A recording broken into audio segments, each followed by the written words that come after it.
अस्सलामुअलैकुम दोस्तों, आज मैं जाने लगा हूँ दादी के पास। नहा लिया है, कपड़े इस्त्री हो रहे थे तो मैंने फिर दोबारा वही पहन लिए हैं। अब इस्त्री हो चुके होंगे तो इनको करते हैं चेंज। 1 2 3, ये तो चेंज हो गए। मेरा ख्याल है अभी भी कमी है थोड़ी सी, चलो थोड़ा सा मज़ीद चेंज करते हैं। ये वाली लुक काफ़ी बेहतर लग रही है, इसी में चलते हैं। दादी के पास पहुँचने के बाद एक तो आज का दिन तो उनके साथ गाँव में ही रहना है। कल हमने जाना है घूमने फिरने के लिए। यहाँ पे ख्वाजा ग़ुलाम फ़रीद हमारे पोइट भी रह चुके हैं और अल्लाह ताला के वली भी थे। उनका यहाँ पे दरबार है, दरगाह है यानी कि उनकी, तो वहाँ पे भी मैं जाऊँगा, ज़रूर जाऊँगा। इसके अलावा भी इंशाल्लाह बहुत ज़्यादा आपको फ़न देखने को मिलेगा। अगर आप शहाब भाई की अपडेट देखने के लिए आए हैं तो आप इस वीडियो का थोड़ा सा एंड वाला हिस्सा देख लें, वहाँ पे सारी की सारी मैंने अपडेट दी हुई है। शुरू में मैंने इसलिए अपडेट नहीं दी क्योंकि अब जब मैं वीडियो का एंड करूँगा उस वक्त जो भी अपडेट होगी, यानी कि काफ़ी टाइम हो चुका होगा ना, उस वक्त तक जो भी अपडेट होगी वो सारी की सारी आपको बता दूँगा। बाकी एक प्लान मैंने आपके साथ शेयर किया था कि अगर शहाब भाई को ट्रांज़िट वीज़ा नहीं मिलता, यानी कि बॉर्डर क्रॉसिंग के लिए जो यूज़ होता है, तो शहाब भाई को विज़िट वीज़ा ले लेना चाहिए। तो अभी मैंने गफ़ार भाई की वीडियो में देखा था कि इसी चीज़ के ऊपर गौर किया जा रहा है। अगर ना मिला तो फिर गफ़ार भाई ने जैसा बताया है कि शहाब भाई फिर विज़िट वीज़ा ले लेंगे, तो शहाब भाई फिर इसी तरह से विज़िट वीज़ा ले लेंगे और पाकिस्तान आ जाएंगे। यानी कि किसी भी सूरत में उन्होंने आ जाना है, ये नहीं है कि वो नहीं आएंगे। तो चलिए अब चलते हैं गाँव।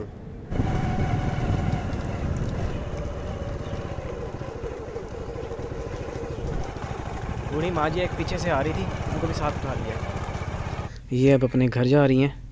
ये इनके साथ वाला घर है और ये हमारा घर है। तो मैं अभी चलता हूँ अंदर। अभी कोई है नहीं, बाहर से कुंडी लगी हुई है, तो शायद ज़मीनों पे गए हुए होंगे। घर के अंदर मैं आ चुका हूँ और घर के अंदर कोई भी नहीं है इस वक्त। दादी और दादा मेरा ख्याल है कि ज़मीनों पे गए हुए हैं बाहर, तो थोड़ा सा उनका इंतज़ार कर लेता हूँ और ख़ुद भी वैसे जाके देखता हूँ कि किस तरफ गए हुए होंगे। और ये जो मेरे पीछे रूम नज़र आ रहा है, ये बहुत मज़े के रूम होते हैं। गर्मियों में ठंडे होते हैं और सर्दियों में गर्म होते हैं। इनके अंदर सोने का बहुत मज़ा आता है। अभी बंद है इसलिए अंदर से नहीं दिखा सकता। वैसे इसके अंदर अब बकरियों को बांधा जाता है सर्दियों में। और ये जो नज़र आ रहा है इसके अंदर गंदम रखी जाती है। अभी मेरा ख्याल है कि इंडिया में भी ये होते होंगे, पाकिस्तान में तो ये होते हैं। अब मैं चलता हूँ यहाँ से देखने के लिए कि दादी दादा शायद बाहर हों, तो बाहर चल के देखते हैं। अच्छा ये क्या चीज़ है ये पहले बता दूँ। घास काटने के लिए होता है, इससे हाथ से घास काटा जाता है, यूँ करके ऐसे घुमा के, हाथ से घुमा के यूँ इस तरह से। दादी दादा यहाँ पे भी मशीन यूज़ नहीं करते। वो कहते हैं ऐसे तो हमारी तबीयत ख़राब हो जाएगी अगर हम मशीनरी का इस्तेमाल करेंगे। इस तरफ देख के आता हूँ पहले, शायद इस तरफ हों। यहाँ पर भी नहीं है, तो अब बस घर ही जाता हूँ क्योंकि मुझे बाकी नहीं पता कि वो इस वक्त कहाँ पे होंगे। थोड़ा सा वेट कर लेता हूँ। मैं वेट ही कर रहा था, ढूंढ ही रहा था कि सामने से दादाजी आ गए हैं। ये साइकिल पे आ रहे हैं दादाजी।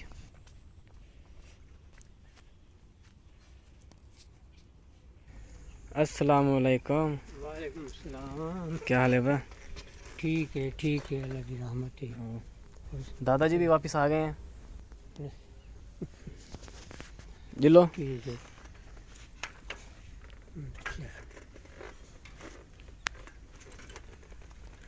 इस तरह से दादाजी साइकिल चलाते हैं।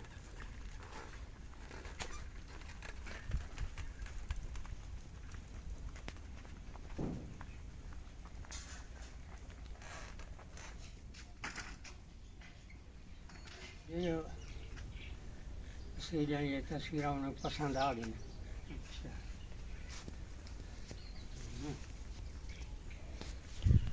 अब मैं ऐसा करता हूँ कि जाके कुछ ना कुछ ख़रीद के लाता हूँ दादा और दादी के लिए।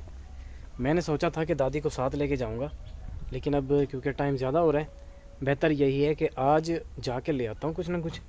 कल दादी और मैं जाएंगे ख्वाजा ग़ुलाम फ़रीद के दरबार पे, वहाँ पे बहुत मज़ा आएगा। वो वाला व्लॉग बहुत ही ज़्यादा स्पेशल होगा मेरे लिए। अभी मैं केले ख़रीदने के लिए आया था, तकरीबन 10 किलोमीटर दूर, क्योंकि सही वाले नहीं मिल रहे थे कहीं पे भी। यहाँ से ख़रीदे हैं केले, ये अच्छे हैं, 100 रुपये दर्जन चल रहे हैं। कल दादी के साथ जाना है मैंने घूमने फिरने के लिए, तो उसके लिए मैं पेट्रोल डलवा रहा हूँ अभी।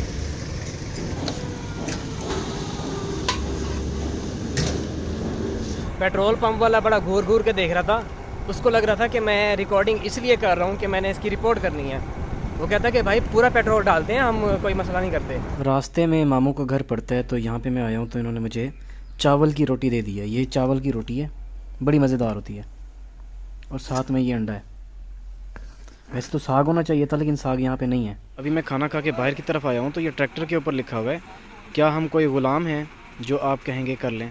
ये इमरान खान ने कहा था एक स्पीच के अंदर। ये डायलॉग बहुत ज़्यादा हिट हो गया है। दादी से मेरी मुलाकात तो हो चुकी है, किसी के घर आई हुई है। दरअसल एक फौतगी हुई थी, 1 हफ़्ता हो चुका है इस चीज़ को। तो जुमेरात के लिए आई हुई हैं, 7 जुमेरातें होती हैं, यानी कि हर जुमेरात को कुरान पढ़ाया जाता है और खाना वगैरह भी खिलाया जाता है जो कुरान पढ़ने के लिए आते हैं। तो रात दादी से बात हो सकती है, जिसने बात करनी हो इंस्टाग्राम पे मुझसे कांटेक्ट कर सकते हैं। बाकी कुछ बंदों की आज इंशाल्लाह बात हो जाएगी, बाकियों से कल इंशाल्लाह बात हो जाएगी। और कोशिश करूँगा कि कल मैं किसी तरह लाइव भी आ जाऊँ। मैं कल घर हो ना? हाँ जी, तो कल घर पे ही होंगी दादी जी। तो कल मैं बता दूंगा, पहले ही बता दूंगा कि लाइव किस टाइम आना है। सवेरे के टाइम को कोई टाइम आप यानी कि सब नाल गाल करी नो सवेरे के टाइम को कल। हाँ सवेरे के टाइम रोटी पानी खा पका के 8-7 बजे। हाँ 12 बजे तक आखिर में दिन 12 बजे तक, इंडियन टाइम के 12 बजे तक मैं ट्राई करूँगा। अभी मेरे नाना जी आए हुए हैं अपने जानवरों को लेके, ये उनकी ही ज़मीन है। रोज़ सवेरे चेकते अंदर आने जी हाँ, रोज़ाना सुबह को लेके आ रहे हैं। नाना जी को बस इतनी उर्दू आती है या हिंदी कह सकते हैं कि रोज़ाना सुबह को लेके आता हूँ, इससे ज़्यादा कुछ नहीं आता। अच्छा, इससे ज़्यादा और कुछ भी नहीं आता। मैं वैसे अपने घर की तरफ जा रहा था, इस तरफ है, ये बाइक पे आया हूँ मैं, इस तरफ घर है। अच्छा, यहाँ पे जैसे अभी ये नाना जी मेरे अपने जानवरों को लेके फिर रहे हैं, इसी तरह से बाकी लोग भी जिनकी ज़मीनें हैं, फॉर एग्ज़ाम्पल अब काश्त तो हो चुकी है, ज़मीन खाली पड़ी हुई है, तो उसके अंदर ऐसे घास हो जाती है जैसे ये हुई पड़ी है, तो हर बंदा फिर अपने जानवर वगैरह ले आता है, बाकी लोग भी ले आते हैं, सबको अलाउ होता है। फॉर एग्ज़ाम्पल जैसे मेरी ज़मीन है, तो जो भी मर्ज़ी आए अपने जानवर लेके आए, चराए।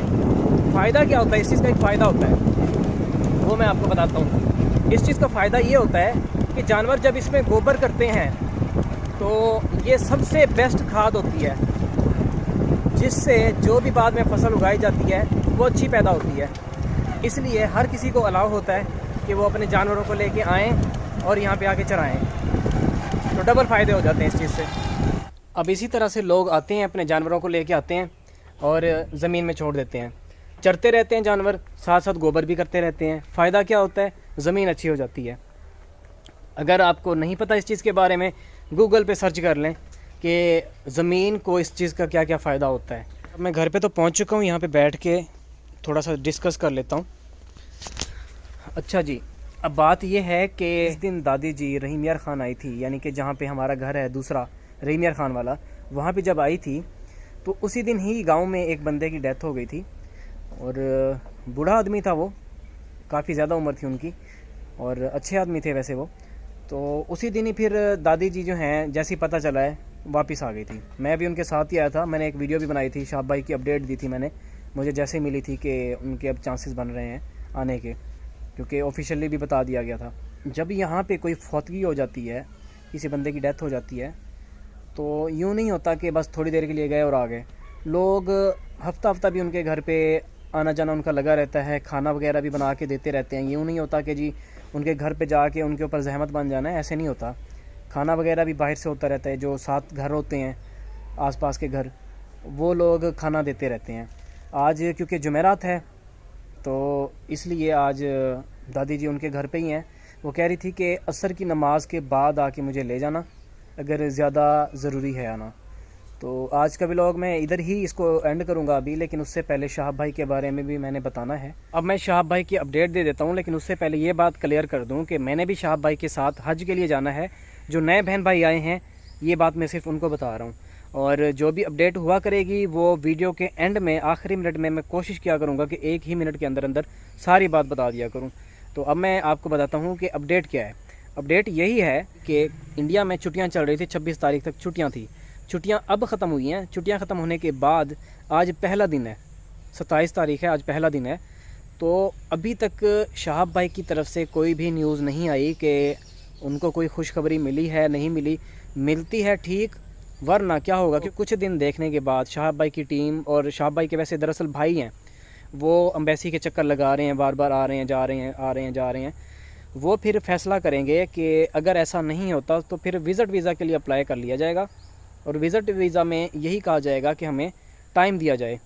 वो फिर अपना पूरा सफ़र करेंगे ताफ्तान बॉर्डर तक, ठीक है, ताफ्तान बॉर्डर तक वो जाएंगे। ताफ्तान बॉर्डर पहुंचने के बाद शाहब भाई वापस जाएंगे कोयटा की तरफ। कोयटा से वो टिकट कराएंगे इस्लामाबाद की, बाय एयर भी जा सकते हैं, बस के ज़रिए भी जा सकते हैं, वो अब उन पे डिपेंड करता है कि वो कैसे जाना चाहते हैं। वहाँ से अब क्या होगा कि इस्लामाबाद पहुँचने के बाद वो इंडिया की टिकट कराएंगे, इंडिया से फिर जाएंगे ईरान, ईरान पहुँचने के बाद बस के ज़रिए और ट्रेन के ज़रिए वो जा सकते हैं मीर जावा, मीर जावे भी कहते हैं, मीर जावा भी कहते हैं। मीर जावा पहुंचने के बाद वो, क्योंकि बिल्कुल ताफ्तान और मीर जावा बिल्कुल पास पास ही हैं, यानी कि अगर शाहब भाई को ट्रांजिट वीज़ा मिल जाता है तो जब वो कस्टम्स वगैरह से क्लियर हो के पहला जो करीबी शहर पड़ता है वो बिल्कुल करीब में ही है, वो है मीर जावा। मीर जावे भी कहते हैं, मीर जावा भी कहते हैं, तो मैं मीर जावा ही वर्ड यूज़ करूँगा क्योंकि यहाँ पे मीर जावा कहते हैं। वहाँ पे वो स्टे करेंगे, वहाँ पे मस्जिदें भी हैं, 3 मस्जिदें मैंने नोट की हुई हैं जहाँ पे हम रह सकते हैं। तो उसके बाद आगे का सफ़र किया जा सकता है। ईरान का सफ़र कंप्लीट होते ही शाहब भाई पहुँच जाएंगे शलामचे बॉर्डर। शलामचे बॉर्डर जो है वो ईरान और इराक़ का क्रॉसिंग बॉर्डर है। अब इराक़ पहुँचते ही थोड़ा सा सफ़र करके ही साफ़वान बॉर्डर आ जाएगा। साफ़वान बॉर्डर इराक़ और कुवैत का क्रॉसिंग बॉर्डर है। कुवैत पहुँच जाएंगे, कुवैत से Salmi port border of Kuwait की तरफ जाएंगे। ये जो बॉर्डर है ये कुवैत और सऊदी अरब का बॉर्डर है, इनका क्रॉसिंग बॉर्डर है। तो यहाँ से शाहब भाई जो हैं सऊदी अरब दाखिल हो जाएंगे। आज तक जिसने भी बात की होगी सिर्फ यही की होगी कि शाहब भाई आएंगे, इधर पाकिस्तान आएंगे, या फिर जो ईरान का सफ़र होगा वहाँ पे साथ कौन कौन होगा। लेकिन मैं शाहब भाई के लिए क्या क्या कर रहा हूँ वो आप साथ साथ देख ही लेंगे। कल की वीडियो में इंशाल्लाह मैं आपको वो भी जो चीज़ें मैंने की हैं सफ़र के लिए उनके लिए वो थोड़ी बहुत बताऊँगा, क्योंकि ज़्यादा डिटेल नहीं दी जा सकती, वो थोड़ा सिक्योरिटी इशू बन जाता है। अगर मेरी वीडियो अच्छी लगी हो तो काइंडली इसको लाइक भी कर दें और दोस्तों के साथ भी शेयर कर दें, क्योंकि जितनी मेहनत मैं कर रहा हूँ मुझे नहीं लगता कि कोई एक बंदा भी कर रहा होगा। रातों को जाग जाग के सिर्फ ढूंढना मस्जिदें कहाँ पे कितनी हैं, कितने होटल्स हैं, होटल्स के क्या फेयर्स चल रहे हैं, बहुत मुश्किल काम है, कर रहा हूँ सिर्फ़ और सिर्फ शाहब भाई के लिए। तो वीडियो को लाइक कर दिया करें, दोस्तों के साथ भी शेयर कर दिया करें, और जब शाहब भाई आएंगे इंशाल्लाह आपको पता चल ही जाएगा कि मैं उनके लिए क्या करता हूँ, बाकी उनके लिए क्या करते हैं। अब मैं दोबारा से वापस घर आ चुका हूँ। अगर आपको मेरी वीडियो अच्छी लगती है, मेरे फैक्ट भी अच्छे लगते हैं जो मैं बताता होता हूँ, क्योंकि अल्हम्दुलिल्लाह जैसे मैं बताता हूँ अगले 4-5 दिनों में आपको वैसा कुछ सुनने को मिल जाता है। वीडियो अच्छी लगी हो लाइक कीजिएगा और अपने दोस्तों से भी कहिएगा सब्सक्राइब कर दें। व्हाट्सएप पे भी दोस्तों को शेयर कर दिया करें, फेसबुक पे भी शेयर कर दिया करें, ताकि व्यूज़ ज़्यादा आएँ, क्योंकि मेरे व्यूज़ बहुत कम आते हैं, क्योंकि मैं ओरिजिनल बात बताता हूँ, ज़्यादा बातों को घुमाता फिराता नहीं हूँ। और ये चीज़ें मुझे अच्छी भी नहीं लगती कि बंदा बातों को घुमाए फिराए और फिर बताए। तो अब वैसे ही मेरी वीडियो को लाइक कर दिया करें यार। चलें, वीडियो काफ़ी लंबी हो चुकी है, अब मैं इस वीडियो का इख्तिताम करने लगा हूँ। मैं मिलूँगा आपसे इंशाल्लाह कल दादी के साथ एक और इंटरेस्टिंग व्लॉग में। तब तक के लिए अल्लाह हाफिज़।